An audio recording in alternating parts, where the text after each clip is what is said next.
ಬಹುಭಾಷಾ ಹಿರಿಯ ನಟಿ ಬಿ ಸರೋಜಾ ದೇವಿಯವರು ವಿಧಿವಶರಾಗಿದ್ದಾರೆ. ಇವರು ಮೂಲತಃ ಬೆಂಗಳೂರು ದಕ್ಷಿಣ ಜಿಲ್ಲೆ ಚನ್ನಪಟ್ಟಣ ತಾಲೂಕಿನ ದಶವಾರ ಗ್ರಾಮದವರು. ದಶವಾರ ಗ್ರಾಮದಲ್ಲಿ ಅವರ ಮನೆ ಕೂಡ ಇದೆ, ಅವರ ಸಾಕಷ್ಟು ನೆನಪುಗಳು ಕೂಡ ಇದೆ. ನಾನಿವಾಗ ಸ್ಥಳದಲ್ಲಿದ್ದೀನಿ, ದೃಶ್ಯದಲ್ಲಿ ಕೂಡ ನೋಡಬಹುದು. ಈ ಒಂದು ನಿವಾಸ ಏನು ಕಾಣಿಸ್ತಾ ಇದೆ, ಇದು ಬಿ ಸರೋಜಾ ದೇವಿಯವರ ಒಂದು ನಿವಾಸ. ಪ್ರಾರಂಭದ ಗೇಟ್ ಹತ್ರನೇ ಕೂಡ ಅವರ ಒಂದು ಮನೆಗೂ ಕೂಡ ಅವರ ಒಂದು ಹೆಸರನ್ನು ಕೂಡ ಇಡಲಾಗಿದೆ, ಬಿ ಸರೋಜಾ ದೇವಿ ನಿಲಯ ಅಂತ. ನೂರಾರು ಮನೆಗಳಿರುವಂಥ ಈ ಒಂದು ದಶವಾರ ಗ್ರಾಮದಲ್ಲಿಯೇ ಬಿ ಸರೋಜಾ ದೇವಿಯವರು ಹುಟ್ಟಿದ್ದು. ಅವರ ತಂದೆ ಪೊಲೀಸ್ ಇಲಾಖೆಯಲ್ಲಿದ್ದರು, ಅವರ ತಾಯಿಯಲ್ಲಿದ್ದರು. ಅವರು ಒಟ್ಟು ಅವರ ತಂದೆ ತಾಯಿಗೆ 3 ಜನ ಮಕ್ಕಳು. ಅದರಲ್ಲಿ ಬಿ ಸರೋಜಾ ದೇವಿಯವರು 3ನೇವರು. ಅವರ ತಂದೆ ಬೆಂಗಳೂರಿನಲ್ಲಿ ಪೊಲೀಸ್ ಇಲಾಖೆಯಲ್ಲಿ ಕೆಲಸವನ್ನ ಮಾಡ್ತಾ ಇದ್ರು. ಪ್ರಮುಖವಾಗಿ ಈ ಒಂದು ಮನೆಯಲ್ಲಿ ಸಾಕಷ್ಟು ನೆನಪುಗಳು ಕೂಡ ಇರುವಂಥದ್ದು. ತಂದೆ ಭೈರಪ್ಪ, ತಾಯಿ ರುದ್ರಮ್ಮ, ಅವರ ದಂಪತಿಗಳ 3ನೇಯವರ ಪುತ್ರಿ ಬಿ ಸರೋಜಾ ದೇವಿಯವರು ಸಾಕಷ್ಟು ಹೆಸರನ್ನ ಮಾಡಿದ್ದಾರೆ ಚಿತ್ರರಂಗದಲ್ಲಿ. ನಿವಾಸ ಏನು ಕಾಣಿಸ್ತಾ ಇದೆ, ಇಲ್ಲಿ ಸಾಕಷ್ಟು ವರ್ಷಗಳ ಕಾಲ ವಾಸವನ್ನ ಮಾಡಿದ್ರು.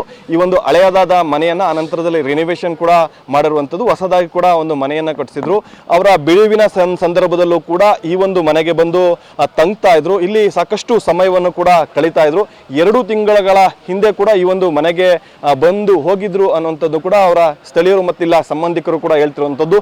ಈ ಒಂದು ದಶವಾರ ಗ್ರಾಮದಲ್ಲಿ ಅವರ ಸಾಕಷ್ಟು ಸಂಬಂಧಿಕರು ಕೂಡ ಈಗಲೂ ಇರುವಂಥದ್ದು, ಸಾಕಷ್ಟು ಒಡನಾಟವನ್ನು ಕೂಡ ಹೊಂದಿದ್ರು. ಪ್ರಮುಖವಾಗಿ ಈ ಒಂದು ಗ್ರಾಮಕ್ಕೆ ಸಾಕಷ್ಟು ಕೊಡುಗೆಗಳನ್ನು ಕೂಡ ಬಿ ಸರೋಜಾ ದೇವಿ ಅವರು ನೀಡಿದರು. ಪ್ರಮುಖವಾಗಿ ಅವರ ಮನೆಯ ಮುಂಭಾಗದಲ್ಲಿ ಒಂದು ಸರ್ಕಾರಿ ಶಾಲೆ ಇದೆ. ಆ ಒಂದು ಸರ್ಕಾರಿ ಶಾಲೆ ಸಾಕಷ್ಟು ಶೀತಲಾವಸ್ಥೆ ತಲುಪಿದ್ರಿಂದ ಅಲ್ಲಿ ಒಂದು 3 ಕಟ್ಟಡಗಳನ್ನು ಕೂಡ ಬಿ ಸರೋಜಾ ದೇವಿಯವರು ಕಟ್ಸ್ಕೊಟ್ಟಿದ್ರು. ಅದನ್ನ ಇಲ್ಲಿನ ಗ್ರಾಮಸ್ಥರು ಕೂಡ ಈಗಲೂ ಕೂಡ ನೆನೀತಾರೆ. ಅವರು ದೊಡ್ಡ ಮಟ್ಟಿಗೆ ಚಿತ್ರರಂಗದಲ್ಲಿ ಉನ್ನತ ಮಟ್ಟಕ್ಕೆ ಹೇರಿದ್ರು. ಅದನ್ನೆಲ್ಲವನ್ನೂ ಕೂಡ ಇಲ್ಲಿನ ಗ್ರಾಮಸ್ಥರು ನೆನೆಸ್ತಾರೆ. ಅವರ ಸಂಬಂಧಿಕರು ಇದ್ದಾರೆ ಕೂಡ, ಅವ್ರನ್ನು ನಾನು ಮಾತಾಡಿಸ್ತೀನಿ, ಅವ್ರು ಏನು ಹೇಳ್ತಾರೆ ಅಂತ.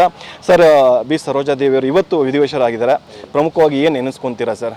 ತುಂಬ ಒಂದು ಮಾಣಿಕೆ ಕಳ್ಕೊಂಡಾಗಿದೆ, ಸ್ವಲ್ಪ ಜೋರ ಮತ್ತೆ. ಹಾಂ, ಜೋರಾಗಿ ಕಳ್ಕೊಂಡಿದೆ ಅದಕ್ಕೆ. ಸರ್, ನಿಮಗೆ ಏನಾಗಬೇಕು ಬಿ ಸರೋಜಾ ದೇವಿಯವರು? ಸರ್, ತಂದೆ ಅಕ್ಕನ ಮಗಳು, ಸ್ವಂತ ಅಕ್ಕನ ಮಗಳು, ಅವ್ರ ಸೋದರನ ಮಗಳು.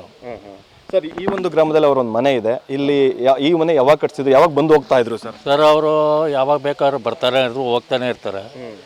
ಯಾವ ಟೈಮಲ್ಲಿ ಬರ್ತಾರೆ ಅಂತ ಹೇಳೋಕ್ಕಾಗಲ್ಲ ಸರ್. ಬರ್ತಾ ಇದ್ರು, ಅವ್ರು ಫ್ರೀ ಇದ್ದಾಗ ಬರ್ತಾ ಇರ್ತಾರೆ. ಇಲ್ಲಿ ಯಾರು ವಾಸ ಇದ್ರೆ ಸರ್ ಈ ಮನೆಯಲ್ಲಿ ಅಥವಾ ಏನು ಸರ್? ಯಾರು ವಾಸ ಇಲ್ಲ ಸರ್, ಕೆಲಸದವ್ರು ಇದ್ದಾರೆ ಅಷ್ಟೇ ಸರ್. ಕೊನೆಯದಾಗಿ ಯಾವಾಗ ಬಂದಿದ್ರು ಸರ್? ಒಂದು 2 ತಿಂಗಳಿಂದ ಬಂದಿರು ಸರ್. ಓಕೆ ಸರ್, ಇಲ್ಲಿ ಈ ಮನೆ ಇತ್ತು, ಅವರು ಹುಟ್ಟೂರು, ತಂದೆ ಪೊಲೀಸ್ ಇಲಾಖೆ ಇದ್ರು, ತಾಯಿ ಅಂದರೆ ಇಲ್ಲಿ ಎಷ್ಟು ವರ್ಷಗಳ ಕಾಲ ಅವರು ಇಲ್ಲಿ ಇದ್ರು ಸರ್? ಆನಂತರ ಬೆಂಗಳೂರು ಹೋಗಿ ಸೇರಿದ್ರು ಸರ್? ಸರ್, ನಮ್ಮ ತಾಯಿ ತಂದೆ ಹೇಳ್ತಿದ್ರು ಒಂದು 8-9 ವರ್ಷದ ಹುಡುಗಿ ಅಂದ ಇಲ್ಲೇ ಇದ್ದಿದ್ದು, ಆಮ್ಯಾಕೆ ಹೋಗಿದ್ದು ಅಂತ ಹೇಳ್ತಾ ಇದ್ರು ಸರ್. ಆಮೇಲೆ ಪ್ರಮುಖವಾಗಿ ಹೇಳ್ತಾರೆ ಸರ್, ಇಲ್ಲಿ ಸರ್ಕಾರಿ ಶಾಲೆಯಲ್ಲಿ ಕಟ್ಟಡಗಳೆಲ್ಲ ಶೀತಲಗೊಂಡಿತ್ತು, ಅಂದರೆ 3 ಕಟ್ಟಡಗಳನ್ನ ಕೂಡ ಕಟ್ಸ್ಕೊಟ್ರು ಅಂತ ಹೇಳ್ತಾರೆ ಸರ್. ಹೌದು ಸರ್, 3 ಸ್ಕೂಲು ಬಿಲ್ಡಿಂಗು ಮಾಡಿಕೊಟ್ಟಿದ್ದಾರೆ, ಮತ್ತು ಹೈಸ್ಕೂಲು ಮಾಡಿಕೊಟ್ಟಿದ್ದಾರೆ. ಅದಕ್ಕೆ ತಕ್ಕಾಗೆ ಊರು ಗ್ರಾಮಸ್ಥರು ಮುಂದ್ಗಡೆ ಜಾಗನೂ ಅವ್ರಿಗೆ ಕೊಟ್ಟಿದ್ದಾರೆ ಸರ್. ಅವರು ಒಟ್ಟು ಎಷ್ಟು ಜನ ಮಕ್ಕಳು ಸರ್? ಅವ್ರ ತಂದೆ ತಾಯಿ ಏನು ಕೆಲಸ ಮಾಡ್ತಾ ಇದ್ರು ಸರ್? ಏನು ಸರ್? ಸರೋಜದೇವಿ ತಂದೆ ತಾಯಿ ಸರ್, ಅವ್ರು 3 ಜನ ಅಕ್ಕ ತಂಗಿಯರು. ಮೊದಲನೇವರು ಕಮಲಮ್ಮ ಅಂತ, 2ನೇವರು ಸಿದ್ಧಲಿಂಗಮ್ಮ, ಇವರು 3ನೇವರು ಸರ್.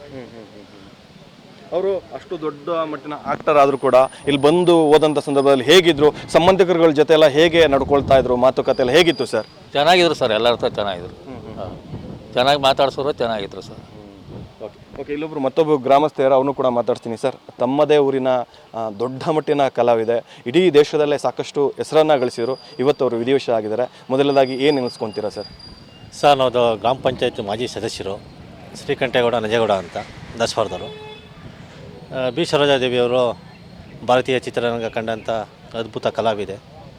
ಕರ್ನಾಟಕದ ಭಾರತೀಯ ಚಿತ್ರರಂಗದ ಹಲವಾರು ಮಹಾನ್ ತಾರೆಗಳ ಜೊತೆ, ದಿವಂಗತ NT ರಾಮರಾವ್ ಇರ್ಬೋದು, MG ರಾಮಚಂದ್ರನ್ ಅವರು ಇರ್ಬೋದು, ಡಾಕ್ಟರ್ ರಾಜ್ಕುಮಾರ್ ಇರ್ಬೋದು, ವಿಷ್ಣುವರ್ಧನ್ ಅವರು ಇರ್ಬೋದು, ಇಂಥ ಮಹಾನ್ ನಟರುಗಳ ಜೊತೆಯಲ್ಲಿ ನಟಿಸಿದಂಥವ್ರು, ಮತ್ತು ಪದ್ಮಶ್ರೀ ಪ್ರಶಸ್ತಿ ಪಡೆದಂಥವ್ರು, ಮತ್ತು ಭಾರತೀಯ ಚಿತ್ರರಂಗದಲ್ಲಿ ಮತ್ತು ಕರ್ನಾಟಕ ಚಿತ್ರರಂಗದಲ್ಲಿ ವಿಶೇಷ ಪ್ರಶಸ್ತಿಗಳನ್ನು ಪಡೆದಂಥವ್ರು. ಇವರು ನಮ್ಮೂರಲ್ಲಿ ಹುಟ್ಟಿ ಬೆಳೆದಂಥವ್ರು. ನಮಗೆ ತುಂಬ ಹೆಮ್ಮೆ.